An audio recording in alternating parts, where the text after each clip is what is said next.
ఈరోజు Bharat future city మన భవిష్యత్ తరాల కోసం, మన భవిష్యత్ తరాలు ఈరోజు మనము మాట్లాడితే మన వాళ్ళు అప్పుడప్పుడు మిత్రులు చెప్తుంటారు న్యూయార్క్ అద్భుతంగా ఉంటుంది. అవును, బాగానే ఉంటుంది న్యూయార్క్. ఆ తర్వాత చెప్తారు జపాన్లో టోక్యో చూడాలి, ఆహా అంటారు. అవును, అద్భుతంగా ఉంటుంది.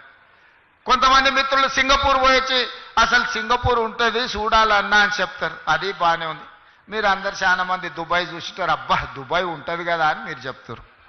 నేను అడుగుతూ నీడు ఉన్నోళ్ళందరినీ మీ ద్వారా తెలంగాణ 4 కోట్ల సమాజాన్ని ఎన్నాళ్ళు న్యూయార్క్ గురించో, టోక్యో గురించో, సింగపూర్ గురించో, దుబాయ్ గురించో గొప్పలు చెప్పుకుంటూ మేము చూసినామని చెప్పుకోవడం కంటే మనం భారత్ ఫ్యూచర్ సిటీ వాటితో పోటీ పడే విధంగా నిర్మించుకోవాలని ఆలోచన చేయాలన్నా లేదా మీరు ఒక్కసారి ఆలోచన చేయండి.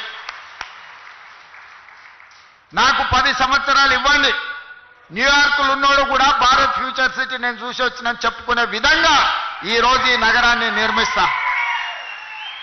రేపు పొద్దుగాల మీరు గొప్పగా ఎక్కడుంటావు నువ్వు, నీ ప్రాంతం ఏది అంటే నాది భారత్ ఫ్యూచర్ సిటీ అని మీరు చెప్పుకునే విధంగా దీన్ని తీర్చిదిద్దే బాధ్యత మా ప్రభుత్వం తీసుకుంటుంది, నా సహచర మంత్రివర్గ సభ్యులు తీసుకుంటారు. 70 ఏళ్ల నుంచి ఇదే చెప్పుకుంటున్నాం. అమెరికా గురించో, జపాన్ గురించో, జర్మనీ గురించో, సింగపూర్ గురించో, దుబాయ్ గురించో 70 సంవత్సరాల తర్వాత కూడా ఇక మన గురించి ఎవరు చెప్పుకునే చరిత్ర రాసుకోవాల్సిన అవసరం లేదా మీరు ఒక్కసారి ఆలోచన చేయండి. అవును, ఇంత పెద్ద అభివృద్ధి జరిగినప్పుడు కొంతమందికి ఏదైనా నష్టం కష్టం వచ్చి ఉండొచ్చు. వాళ్ళ నష్టాన్ని కష్టాన్ని అర్థం చేసుకొని వాళ్ళని ఆదుకునే బాధ్యత మా ప్రభుత్వం చేస్తుంది.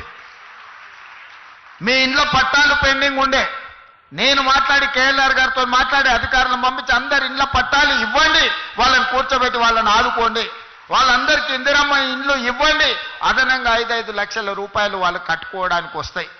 3-4 ప్లాట్లు ఉంటే ఒక దగ్గరనే ఇవ్వండి, ఒక పెద్ద ఇల్లు వాళ్ళు కట్టుకోవడానికి ఉంటుంది.